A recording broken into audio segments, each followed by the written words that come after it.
Hello, hello, you cozy little cryptids. Welcome back to Coraline by Neil Gaiman. Chapter 2.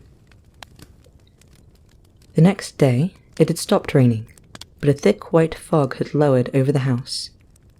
"I'm going for a walk," said Coraline. "Don't go too far," said her mother, "and dress up warmly." Coraline put on her blue coat with a hood, her red scarf, and her yellow Wellington boots. She went out. Miss Spink was walking her dogs.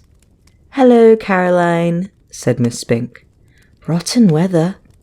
"Yes," said Coraline. "I played Portia once," said Miss Spink. "Miss Forcible talks about her Ophelia, but it was my Portia they came to see, when we trod the boards." Miss Spink was bundled up in pullovers and cardigans, so she seemed more small and circular than ever. She looked like a large, fluffy egg. She wore thick glasses that made her eyes seem huge. "They used to send flowers to my dressing room. They did," she said. "Who did?" asked Coraline. Miss Spink looked around cautiously, looking first over one shoulder and then over the other, peering into the mists as though someone might be listening. "Men," she whispered.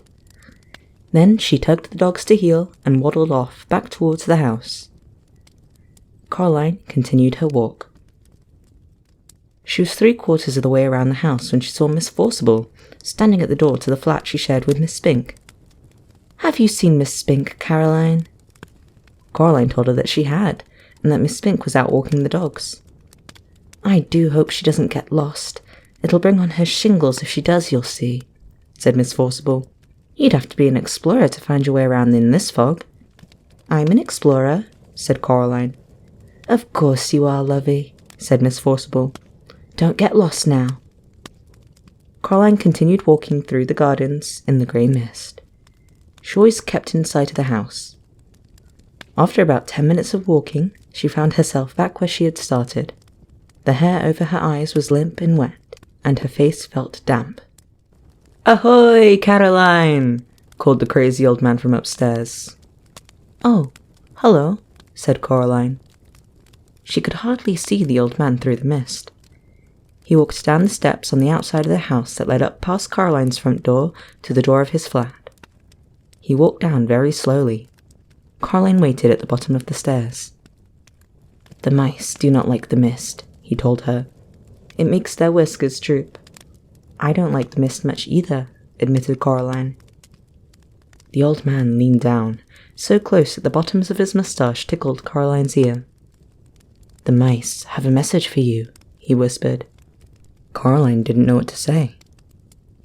"The message is this: don't go through the door." He paused. "Does that mean anything to you?"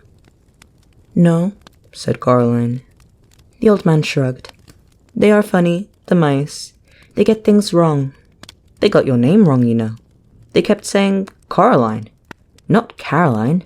Not Caroline at all." He picked up a milk bottle from the bottom of the stairs and started back up to his attic flat. Coraline went indoors. Her mother was working in the study. Her mother's study smelled of flowers. "What shall I do?" asked Coraline. "When do you go back to school?"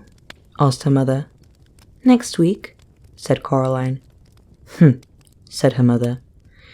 "I suppose I shall have to get you new school clothes. Remind me, dear, or else I'll forget." And she went back to typing things on the computer screen. "What shall I do?" repeated Coraline. "Draw something." Her mother passed her a sheet of paper and a ballpoint pen. Coraline tried drawing the mist. After 10 minutes of drawing, she still had a white sheet of paper with M-I-S-T written on it in one corner in slightly wriggly letters. She grunted and passed it to her mother. Very modern, dear," said Caroline's mother. Coraline crept into the drawing room and tried to open the old door in the corner. It was locked once more. She supposed her mother must have locked it again. She shrugged. Coraline went to see her father. He had his back to the door as he typed. "Go away," he said cheerfully as she walked in. "I'm bored," she said. Learn how to tap dance, he suggested without turning around. Coraline shook her head. Why don't you play with me? She asked. Busy, he said. Working, he added. He still hadn't turned around to look at her. Why don't you go and bother Miss Spink and Miss Forcible? Coraline put on her coat and pulled up her hood and went out of the house. She went downstairs. She rang the door of Miss Spink and Miss Forcible's flat.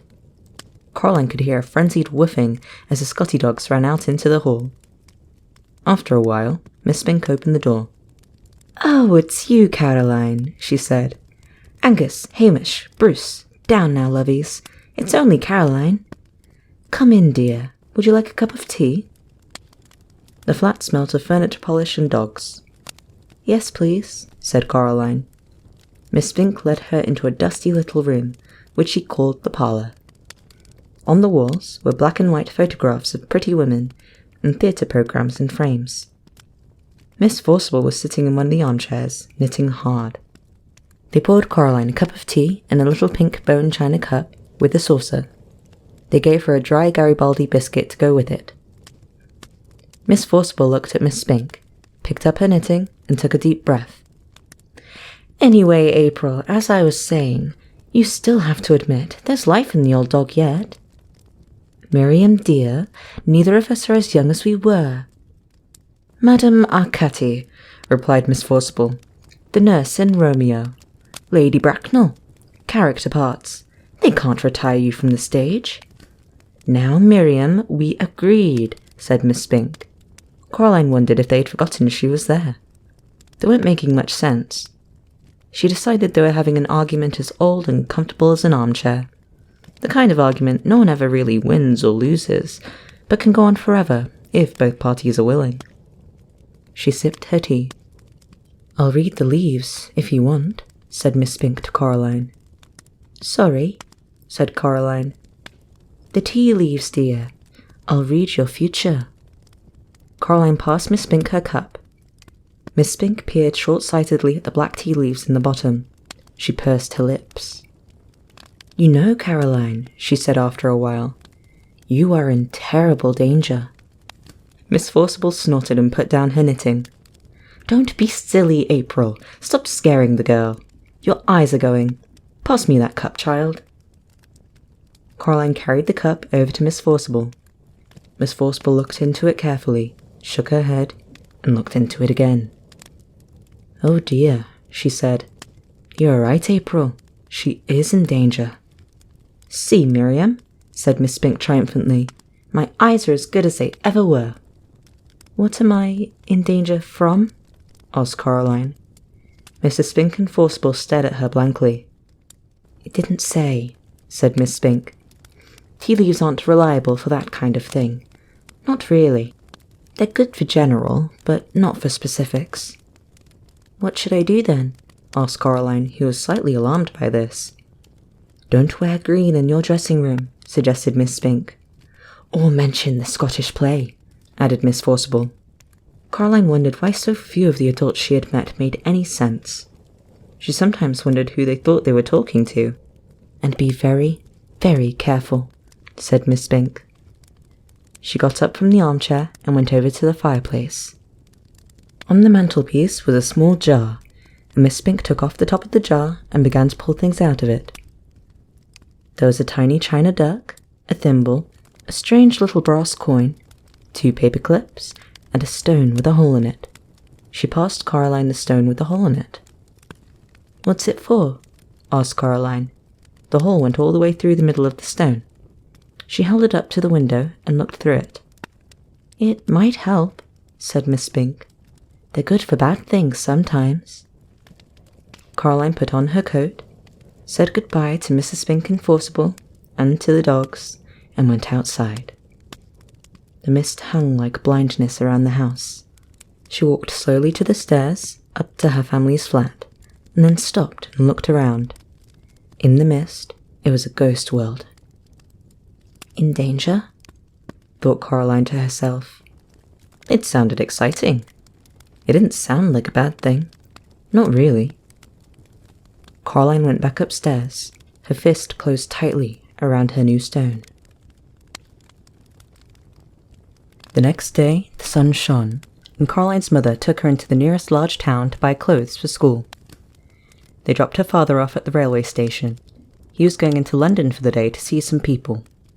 Coraline waved him goodbye. They went to the department store to buy the school clothes. Coraline saw some day-glow green gloves she liked a lot.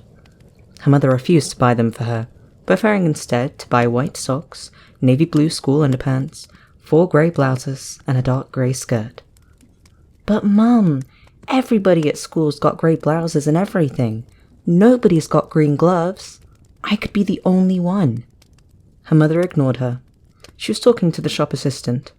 They were talking about which kind of sweater to get for Coraline, and were agreeing that the best thing to do would be to get the one that was embarrassingly large and baggy, in the hopes that one day she might grow into it. Coraline wandered off and looked at a display of Wellington boots shaped like frogs and ducks and rabbits. Then she wandered back. "Coraline? Oh, there you are. Where on earth were you?" "I was kidnapped by aliens," said Coraline. "They came down from outer space with ray guns, but I fooled them by wearing a wig and laughing in a foreign accent, and I escaped." "Yes, dear. Now, I think you could do with some more hair clips, don't you?" "No." "Well, let's say half a dozen, to be on the safe side," said her mother. Coraline didn't say anything. In the car on the way back home, Coraline said, "What's in the empty flat?" "I don't know. Nothing, I expect. It probably looks like our flat before we moved in. Empty rooms." "Do you think we could get into it from our flat?" "Not unless you can walk through bricks, dear." "Oh." They got home around lunchtime. The sun was shining, although the day was still cold. Caroline's mother looked in the fridge and found a sad little tomato and a piece of cheese with green stuff growing on it. There was only a crust in the bread bin. "I'd better dash down to the shops to get some fish fingers or something," said her mother. "Do you want to come?"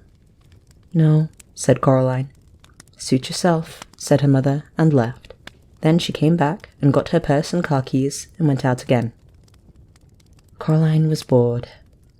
She flipped through a book her mother was reading about native people in a distant country, how every day they would take pieces of white silk and draw on them in wax, then dip the silks in dye, then draw on them more in wax, then dye them some more, then boil the wax out in hot water, and then finally throw the now beautiful cloths on a fire and burn them to ashes.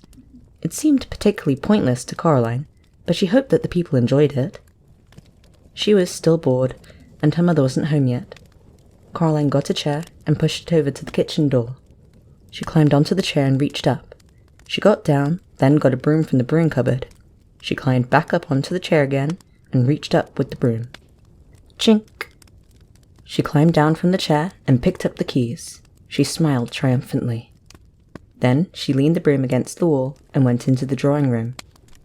The family did not use the drawing room.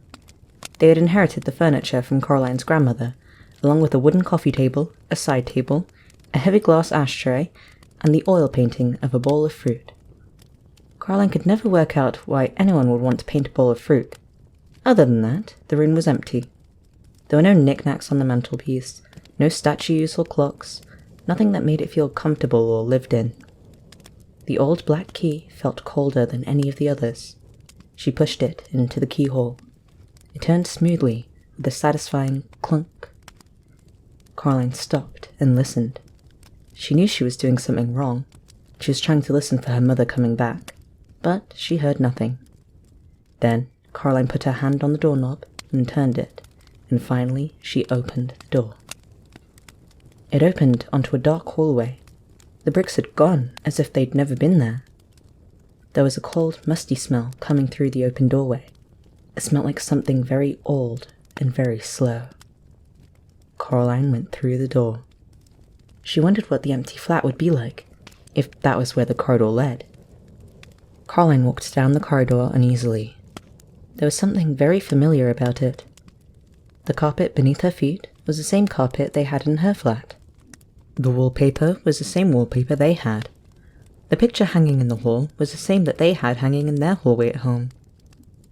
She knew where she was. She was in her own home. She hadn't left.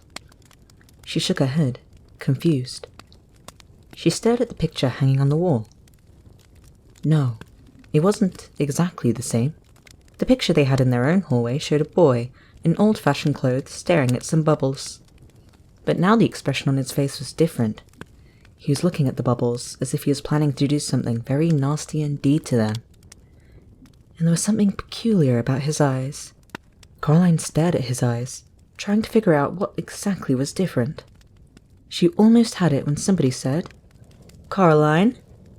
It sounded like her mother. Coraline went into the kitchen, where the voice had come from. A woman stood in the kitchen with her back to Coraline. She looked a little like Coraline's mother. Only her skin was white as paper. Only she was taller and thinner. Only her fingers were too long, and they never stopped moving. And her dark red fingernails were curved and sharp. "Coraline," the woman said, "is that you?" And then she turned around. Her eyes were big, black buttons. "Lunchtime, Coraline," said the woman. "Who are you?" asked Coraline. "I'm your other mother," said the woman. "Go and tell your other father that lunch is ready." She opened the door of the oven. Suddenly Coraline realized how hungry she was. It smelt wonderful. "Well, go on." Coraline went down the hall to where her father's study was. She opened the door. There was a man in there, sitting at the keyboard, with his back to her. "Hello," said Coraline. I mean, she said to say that lunch is ready." The man turned around. His eyes were buttons, big and black and shiny. "Hello, Coraline," he said. "I'm starving." He got up and went with her into the kitchen. They sat at the kitchen table, and Coraline's other mother brought them lunch. A huge, golden brown roasted chicken, fried potatoes, tiny green peas. Coraline shoveled the food into her mouth. It tasted wonderful. "We've been waiting for you for a long time," said Coraline's other father. "For me?" "Yes," said the other mother. "It wasn't the same here without you. But we knew you'd arrive one day, and then we could be a proper family. Would you like some more chicken?" It was the best chicken that Coraline had ever eaten. Her mother sometimes made chicken, but it was always out of packets or frozen, and was very dry, and it never tasted of anything. When Coraline's father cooked chicken, he bought real chicken, but he did strange things to it, like stewing it in wine or stuffing it with prunes or baking it in pastry, and Coraline would always refuse to touch it on principle. She took some more chicken. "I didn't know I had another mother," said Coraline cautiously. "Of course you do. Everyone does," said the other mother, her black button eyes gleaming. "After lunch, I thought you might like to play in your room with the rats." "The rats?" "From upstairs." Coraline had never seen a rat, except on television. She was quite looking forward to it. This was turning out to be a very interesting day after all. After lunch, her other parents did the washing up, and Coraline went down the hall to her other bedroom. It was different from her bedroom at home.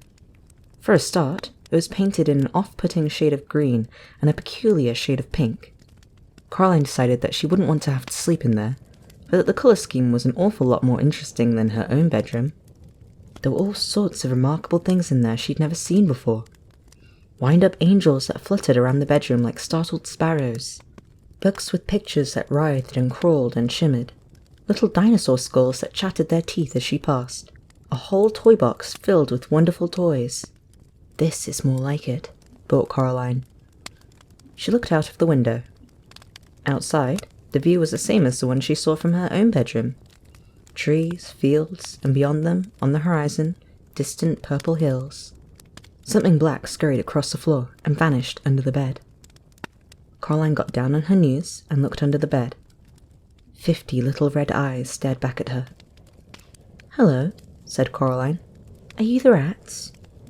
They came out from under the bed, blinking their eyes in the light. They had short, soot black fur, little red eyes, pink paws like tiny hands, and pink hairless tails like long, smooth worms. "Can you talk?" she asked. The largest, blackest of the rats shook its head. It had an unpleasant sort of smile, Coraline thought. "Well," asked Coraline, "what do you do?" The rats formed a circle. They began to climb on top of each other, carefully but swiftly, until they had formed a pyramid with the largest rat at the top. The rats began to sing in high, whispery voices. We have teeth, and we have tails. We have tails, we have eyes. We were here before you fell. You will be here when we rise. It wasn't a pretty song. Coraline was sure that she'd heard it before, or something like it, although she was unable to remember exactly where. The pyramid fell apart and the rats scampered, fast and black, towards the door. The other crazy old man from upstairs was standing in the doorway, holding a tall black hat in his hands. The rats scampered up him, burrowing into his pockets, into his shirt, up his trouser legs, and down his neck. The largest rat climbed onto the old man's shoulders, swung up on the long grey moustache, past the big black button eyes, and onto the top of the man's head. In seconds, the only evidence that the rats were there at all were the restless lumps under the man's clothes, forever sliding from place to place across him. And there was still the largest rat, who stared down with glittering red eyes at Coraline from the man's head. The old man put his hat on, and the last rat was gone. "Hello, Coraline," said the other old man from upstairs. "I heard you were here. It is time for the rats to have their dinner. But you can come up with me, if you'd like, and watch them feed." There was something hungry in the old man's button eyes that made Coraline feel uncomfortable. "No, thank you," she said. "I'm going outside to explore." The old man nodded, very slowly. Coraline could hear the rats whispering to each other, although she could not tell what they were saying. She was not certain that she wanted to know what they were saying. Her other parents stood in the kitchen doorway as she walked down the corridor, smiling identical smiles and waving slowly. "Have a nice time outside," said her other mother. "We'll just wait here for you to come back," said her other father. When Coraline got to the front door, she turned back and looked at them. They were still watching her, and waving, and smiling. Coraline walked outside and down the steps.